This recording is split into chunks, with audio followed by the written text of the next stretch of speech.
प्रश्नावली 3.5 के प्रश्नों को अब हल कर लेते हैं। तो प्रश्नावली 3.5 का पहला प्रश्न है, निम्न रैखिक समीकरणों के युग्मों में से किसका एक अद्वितीय हल है, किसका कोई हल नहीं है, या किसके अपरिमित रूप से अनेक हल है। अद्वितीय हल की स्थिति में उसे वज्र गुणन विधि से ज्ञात कीजिए। जब अद्वितीय हल मान प्राप्त होगा तभी हम क्या करेंगे, उसे वज्र गुणन विधि से हल करेंगे। इसके अलावा अगर कोई हल नहीं या अनेक हल प्राप्त होता है तो हम आगे प्रश्न को हल नहीं करेंगे। तो सबसे पहले हम ये जान लेते हैं कि अद्वितीय हल कब होता है, कोई हल नहीं है कब प्राप्त होता है, और अनेक हल कब प्राप्त होता है, इसको हम जान लेते हैं। तो यहाँ पे देखो, यहाँ पे 3 कंडीशन है। अगर ये वाला कंडीशन प्राप्त होता है तो ये अद्वितीय हल होगा। अगर ये वाला कंडीशन प्राप्त होगा, 2 मान बराबर और तीसरा अलग है, तो कोई हल नहीं है प्राप्त होगा, और तीनों मान बराबर प्राप्त है तो अनेक हल होगा। चलो अब इस प्रश्नावली के प्रश्न को हल करते हैं। तो पहला प्रश्न है x - 3y - 3 बराबर 0। इसको हम समीकरण 1 नाम देते हैं। 3x - 9y - 2 बराबर 0, इसको हम समीकरण 2 नाम देते हैं। यहाँ पे a1, a2, b1, b2, c1, c2 के मान को निकाल लेते हैं। तो a1 का मान यहाँ पे आएगा 1 आएगा, b1 का मान बराबर -3 आएगा, और c1 का मान यहाँ आएगा -3 आ जाएगा। इसी तरह से a2 का मान निकाल लेते हैं। a2 का मान यहाँ पे आ जाएगा 3, b2 का मान -9 और c2 का मान -2 प्राप्त हो जाएगा। तो ये a1/a2 बराबर 1/3, b1/b2 बराबर -3/-9, c1/c2 बराबर -3/-2। तो ये हो जाएगा a1/a2 बराबर 1/3 होगा, b1/b2 बराबर, यहाँ पे देखो दोनों में क्या है, माइनस कट गया, और ये 3 एकम 3 तिया ये भी कट जाएगा, तो 1 3 से कट गया ये। फिर c1/c2 बराबर, दोनों में माइनस से कट जाएगा तो बचेगा क्या, 3/2 बस बचेगा। अब यहाँ पे देखो 2 मान बराबर हैं, ठीक है, ये दोनों मान बराबर लेकिन तीसरा अलग है। तो यहाँ पे कौन सा कंडीशन लागू हो रहा है, a1/a2 b1/b2 बराबर नहीं है c1/c2 के। तो यहाँ पे जो कंडीशन लागू हो रहा है वो है कोई हल नहीं है, नहीं है। तो क्या हम इस प्रश्न को आगे हल कर सकते हैं, नहीं करेंगे। क्यों, क्योंकि जब तक के हमें इस प्रश्न में अद्वितीय हल प्राप्त नहीं होगा तब तक के हम उस प्रश्न को वज्र गुणन विधि से हल नहीं करेंगे। तो यहीं तक हम क्या करेंगे, इस प्रश्न को स्टॉप कर देंगे, ठीक है। तो ये रहा हमारा आंसर। आगे बढ़ते हैं दूसरे प्रश्न की ओर। तो दूसरा प्रश्न है यहाँ पे 2x + y बराबर 5 और है 3x + 2y बराबर 8। इसको थोड़ा सा आगे और हल कर लेते हैं। तो ये हो जाएगा 2x + y, इस 5 को इस साइड ला लेते हैं, तो ये हो जाएगा -5 बराबर, यहाँ पे बचा क्या, 0। इसको हम समीकरण 1 नाम देते हैं। इसी तरह से इसको भी करेंगे, 3x + 2y, इस 8 को इस पर पक्षांतर करेंगे तो प्लस है तो क्या हो जाएगा माइनस, और बराबर यहाँ पे 0, इसको हम समीकरण 2 नाम देते हैं। तो यहाँ पे a1 का मान निकल जाएगा 2, b1 का मान यहाँ पे आ जाएगा 1, और c1 का मान यहाँ से -5 प्राप्त हो जाएगा। फिर a2 का मान निकाल लो, तो a2 का मान यहाँ पे 3 आ गया, b2 का मान यहाँ पे 2 आ गया, और c2 का मान -8 प्राप्त हो गया। अब a1/a2 बराबर 2/3, b1/b2 बराबर 1/2, c1/c2 बराबर -5/-8 प्राप्त हो गया। ठीक, ये समझ में आ गया यहाँ तक। अब देखो a1, a2, b1, b2, c1, c2 तीनों का मान अलग अलग आ रहा है, ठीक है। तो इसका मतलब क्या है, इसका मतलब ये है कि a1/a2 बराबर नहीं है b1/b2 के। तो इसके हल कैसे प्राप्त होंगे, मतलब किस प्रकार के हल है ये, तो ये है अद्वितीय हल। जब प्रश्न में अद्वितीय हल प्राप्त होता है तो अब हम इसको आगे हल कर सकते हैं। तो चलो अब इसको आगे हल करते हैं। तो ये हो जाएगा, वज्र गुणन विधि से अब हल करते हैं। तो यहाँ पे लिखो वज्र गुणन विधि, ठीक है। वज्र गुणन विधि क्या होता है, तो वज्र गुणन विधि का जो सूत्र है यहाँ पे मैं लिख रहा हूं, तो ये हो गया x/b1, और ये हो जाएगा c2 माइनस c1 b2 हो जाएगा, बराबर -y a1 c2 minus a2 c1 हो जाएगा, बराबर यहाँ पे हो जाएगा 1/a1 b2 माइनस B1A2, ये इसका सूत्र है। ठीक है, अगर आप सूत्र में नहीं रखना चाहते और इसको समझना चाहते हो, बिना सूत्र के हल करना चाहते हो, तो इसको भी आप हल कर सकते हो। तो कैसे हल होगा, तो पहले आप यहाँ पे समीकरण को लिख लो। तो मैं यहाँ पे पहले समीकरण को लिख लेता हूँ। सेम वही है, ये पूरा समीकरण से ही ये मान निकला है, जो सूत्र है वो समीकरण से ही बना है। अगर आप इसे याद रखते हो इस सूत्र को, तो डायरेक्ट आप क्या कर सकते हो, यहाँ पे A1, A2, B1, B2, C1, C2 के मान को यहाँ पे रख सकते हो। लेकिन अगर ऐसा नहीं करना चाहते, इसे याद नहीं रखना चाहते हो, मतलब हमेशा आपको याद रहे, बिना सूत्र को याद रखें, तो आप क्या करोगे, तो आप इस विधि का उपयोग करोगे। 2x प्लस, मैं यहाँ पे पहले समीकरण को लिख लेता हूँ, और ये है -5 बराबर 0। ठीक है, दूसरा समीकरण क्या है, 3x प्लस 2y -8। अब हम क्या करेंगे, इन दोनों यहाँ पे सीधे लिखो तो ज़्यादा अच्छा है, 3x प्लस 2y -8 बराबर 0। अब ये ठीक रहेगा। अब इस सूत्र में डायरेक्ट मान रखते जाओ। अगर हम x वाले मान को रख रहे हैं तो x वाला क्या होगा, अब ये गायब हो जाएगा दोनों। देखो ये वाला चीज हमने छुपा दिया, तो दिखाई क्या दे रहा है आपको, y और संख्या वाला मान दिखाई दे रहा है। ठीक है, तो तिर्यक ये गुणा हो जाएगा, तिर्यक गुणा हो जाएगा। तो देखो इसका गुणा इसके साथ, लेकिन हमें y को नहीं लेना है, हमें इसके संख्या को ही गुणा करना है। ठीक है, संख्या क्या है, तो यहाँ पे संख्या है 1 और यहाँ पे क्या है 8, तो यहाँ पे लिखो 1 और यहाँ पे गुणा -8। ठीक, ये हो गया। फिर यहाँ पे देखो सूत्र में क्या रहता है, माइनस रहता है, तो माइनस लिख लो। उसके बाद इसमें ये मान तो छुपा हुआ है। ठीक है, हमने अभी इन दोनों को लिया, अब क्या करेंगे, इन दोनों को लेंगे। तो यहाँ पे क्या है, 2 है और यहाँ पे 5 है, तो 2 गुणित -5। ठीक, ये समझ में आ गया। अब यहाँ पे -y वाले को ले लेते हैं, तो -y वाले में देखो अब कौन सा छुपा रहेगा, अब हम पूरा ये जो y है इसको अब हम गायब रखते हैं। तो हमें दिखाई क्या दे रहा है, x वाला दिखाई दे रहा है और संख्या वाला दिखाई दे रहा है। तो तिर्यक गुणा कर दो, तो ये दोनों पहले तिर्यक गुणा होगा, तो इन दोनों को गुणा करेंगे तो ये हो जाएगा 2 गुणित -8। फिर यहाँ पे माइनस लगेगा सूत्र में, फिर यहाँ पे 3 और 5 का गुणा कर देते हैं, तो 3 गुणित -5 का गुणा।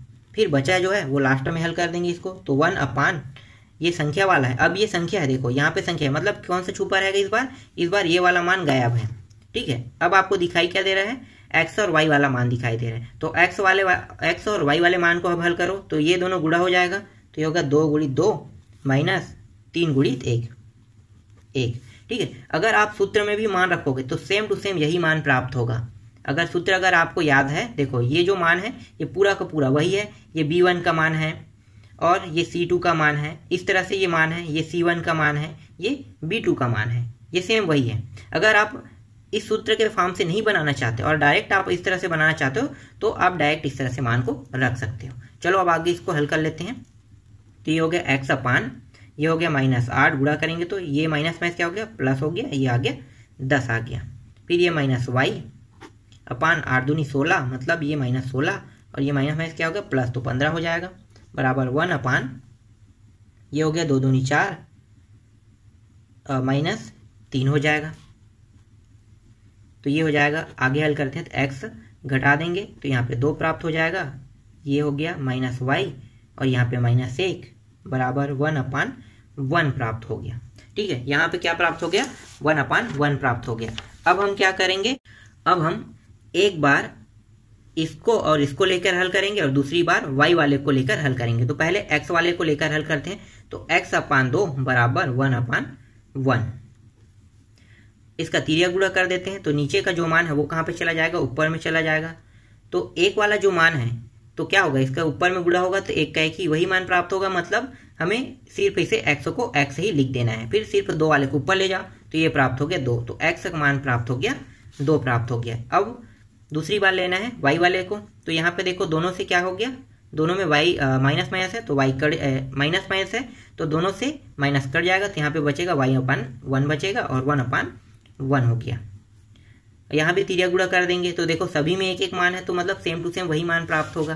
तो इस पर आगे कुछ करने की जरूरत नहीं, डायरेक्ट लिख दो y बराबर 1 प्राप्त हो गया। ये क्या है, इसका आंसर है, और यही चीज हमें निकालना था इस प्रश्न में। तो समझ में आया, ये x और y के मान कितने प्राप्त हुए, x का मान 2 और y का मान 1 प्राप्त हुआ। तीसरा है 3x - 5y बराबर 20 और है 6x - 10y बराबर 40। इसको भी हम क्या करेंगे, इस 20 को उस पार ले जाएंगे, तो ये होगा 3x - 5y माइनस 20 बराबर 0 हो जाएगा।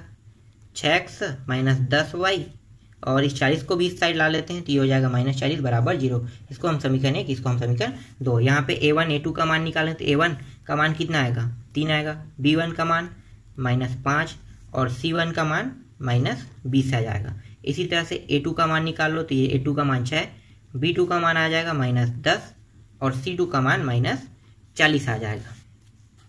तो ये हो जाएगा a1 अपान a2 बराबर 3/6, b1 अपान b2 बराबर माइनस 5 बटा माइनस 10, c1 अपान c2 बराबर माइनस 20 बटा माइनस 40। आगे हल कर दो तो ये हो गया a1 अपान a2 बराबर 3 एकम 3 दूनी तो a प्राप्त हो जाएगा 1/2, b1 अपान b2 यहाँ पे दोनों से माइनस कट गया, बचा क्या 5/10, 5 एकम 5 दूनी ये भी कट गया, 1 अपान 2 प्राप्त हो गया। इसी तरह c1 अपान c2 यहाँ पे देखो दोनों से माइनस कट गया, 20 एकम 20 दूनी यहाँ भी 1/2 प्राप्त हो गए। तो यहाँ पे सभी मान बराबर प्राप्त हो रहे हैं। तो इसका मतलब क्या है a1 अपान a2 ये हो गया बराबर है b1 अपान b2 बराबर है c1 अपान c2 के। तीनों मान बराबर प्राप्त होता है। इसका मतलब ये है कि ये अपरिमित रूप से अनेक हल है। तो यहाँ पे लिखो अपरिमित रूप से अनेक हल है। ठीक, आगे इसको क्या हल कर सकते हैं? नहीं कर सकते। क्यों? क्योंकि जब तक के अद्वितीय हल प्राप्त नहीं होगा तब तक के हम प्रश्न को आगे हल नहीं करेंगे। तो यहीं तक हम क्या करेंगे, इस प्रश्न को भी स्टॉप करेंगे। चलो अब लास्ट प्रश्न को हल कर लेते हैं इसमें का। तो चौथा प्रश्न है x माइनस 3y माइनस 7 बराबर 0, 3x माइनस 3y माइनस 15 बराबर 0। तो यहाँ पे a1 a2 का मान निकाल लेते हैं। a1 बराबर 1, b1 का मान माइनस 3, c1 का मान माइनस 7। a2 का मान निकालो तो 3, b2 का मान माइनस 3 और c2 का मान माइनस 15। ये हो जाएगा a1 अपान a2 बराबर 1 अपान 3, b1 अपान b2 बराबर माइनस 3 अपान माइनस 3, c1 अपान c2 बराबर माइनस 7 अपान माइनस 15। तो ये हो गया a1 अपान a2 प्राप्त हो जाएगा 1 अपान 3, b1 अपान b2 प्राप्त हो जाएगा, दोनों कट गया 1 अपान 1 प्राप्त होगा, c1 अपान c2 बराबर यहाँ पे दोनों से माइनस माइनस दोनों में कट गया, यहाँ पे हो गया 7/15। ये आ गया 7/15। तीनों मान देखो बराबर हो रहे हैं। मतलब क्या है, a1 अपान a2 बराबर नहीं है b1 अपान b2 के। इसका मतलब क्या है? इसका मतलब ये है कि ये अद्वितीय हल है, अद्वितीय हल है। जब अद्वितीय हल प्राप्त होता है तो अब हम इसे क्या करेंगे, वज्र गुणन विधि से हल करेंगे। तो हल कर दो तो ये हो गया वज्र गुणन विधि। वज्र गुणन विधि से हल करेंगे तो वज्र गुणन विधि आप जानते हो। तो पहले हम क्या करेंगे, यहाँ पे समीकरण को लिख लेते हैं। समीकरण क्या क्या है, x माइनस 3y माइनस 7 बराबर 0 और एक है 3x माइनस 3y माइनस 15 बराबर 0। ठीक है, अब यहाँ पे x वाले को पहले हल करेंगे। तो x में देखो तो ये x वाला मान क्या है, गायब हो गया। ठीक है, जब x को हल करेंगे तो x वाले को गायब रखेंगे। तो अब हमें दिखाई क्या दे रहा है, अगर ये गायब हो रहा है ये पूरा मान, तो y वाला और संख्या वाला दोनों में दिखाई दे रहा है। तो अब हम इसको तिर्या गुणा कर देते हैं, इसका गुणा इसके साथ करेंगे तो ये माइनस और ये माइनस। ठीक है, तो ये माइनस 3 गुणित माइनस 15, फिर यहाँ पे चिन्ह, यहाँ पे सूत्र में माइनस लगा रहता है। फिर ये दोनों तो हो गए, अब इन दोनों को गुणा करेंगे तो यहाँ पे माइनस, यहाँ भी माइनस है, तो ये हो गया माइनस 3 गुणित माइनस 7। फिर y वाले को अब हल कर दो। तो y वाले को हल करेंगे तो y अब क्या रहेगा, अब ये y वाला पूरा मान ये गायब रहेगा। तो दिखाई क्या देगा, ये x वाला और ये संख्या वाला दिखाई देगा। तो ये इन दोनों को गुणा कर दो तो यहाँ पे 1 है, यहाँ पे 15 है, 1 गुणित माइनस 15। फिर यहाँ पे सूत्र में माइनस है, फिर 3 गुणित माइनस 7, 3 गुणित ये हो गया माइनस 7। फिर संख्या वाले को अगर रखते हैं तो संख्या वाला ये वाला मान पूरा गायब रहेगा। अब दिखाई क्या दे रहा है, x और y वाला मान दिखाई दे रहा है। तो ये हो जाएगा 3 और 1 का गुणा कर दो तो 1 गुणित माइनस 3, फिर यहाँ पे सूत्र में माइनस रहेगा, फिर 3 गुणित 3, तो ये हो गया 3 गुणित माइनस 3। ठीक, पूरा बन गया। अब आगे अब इसको क्या करेंगे, सिर्फ हल बस करेंगे। तो ये हो गया x अपान, ये हो जाएगा 15 × 45, ये माइनस माइनस दोनों के क्या हो गया, प्लस हो गया, ये हो गया माइनस माइनस प्लस फिर माइनस, तो माइनस प्लस फिर माइनस होगा, तो ये हो गया पूरा मान माइनस 7 या 21 हो गया। फिर यहाँ पे सूत्र में माइनस है, यहाँ पे माइनस लगा दो, ये हो गया -15, ये माइनस माइनस क्या होगा प्लस, 7 14 7 21 बराबर 1/-3, और ये हो जाएगा 3 तिया 9 हो जाएगा, तो ये माइनस माइनस क्या हो जाएगा प्लस हो जाएगा 9 हो जाएगा। ठीक, आगे हल करते हैं। अगर इस प्रश्न में थोड़ा भी गलती होता है तो मान जो है वो गलत आने लगेगा, इसलिए बहुत ही ध्यान से हल करना। चलो अब आगे हल करते हैं। तो x अपान इन दोनों को घटा देते हैं, तो घटाएंगे तो ये हो जाएगा 4 और इसमें इसको घटाएंगे 2, यहाँ पे प्राप्त हो गया 24। x अपान 24 बराबर ये माइनस y, इसको घटा देते हो 15 में, 21 में 15 को घटाएंगे तो कितना प्राप्त होगा 6 प्राप्त होगा, बराबर 1 अपान इसको भी घटा देंगे तो ये हो जाएगा 9 में -3 घटाएंगे कितना प्राप्त होगा 6 प्राप्त होगा। अब क्या करेंगे, एक बार x अपान 24 बराबर 1/6 को लेकर हल करेंगे, दूसरी बार -y अपान 6 और बराबर 1/6 को लेकर हल करेंगे। तो ये हो गया x अपान 24 बराबर 1/6, ये जो मान है 24 उसको इस साइड ले लेते हैं, तो ये हो जाएगा x बराबर 24/6। तो यहाँ पे x का मान प्राप्त हो 6 कम 6 दूनी 12 6 8 6 24, तो x का मान यहाँ पे 4 प्राप्त हो गया। इसी तरह से y वाले को भी निकाल लेते हैं, तो ये हो गया -y अपान 6 बराबर 1/6। तो ये जो नीचे में जो 6 है वो इस साइड चला जाएगा, तो ये हो गया -y बराबर 6/6, तो यहाँ पे हो गया -y बराबर 6 कम 6 कम, मतलब ये कट गया, तो यहाँ पे y का मान प्राप्त हो गया, ये माइनस इस साइड चला जाएगा तो ये हो जाएगा -1, तो y का मान प्राप्त हो गया -1 प्राप्त हो गया। अब जो बाकी जो प्रश्न है बचा हुआ है उसे हम नेक्स्ट पार्ट में हल करेंगे।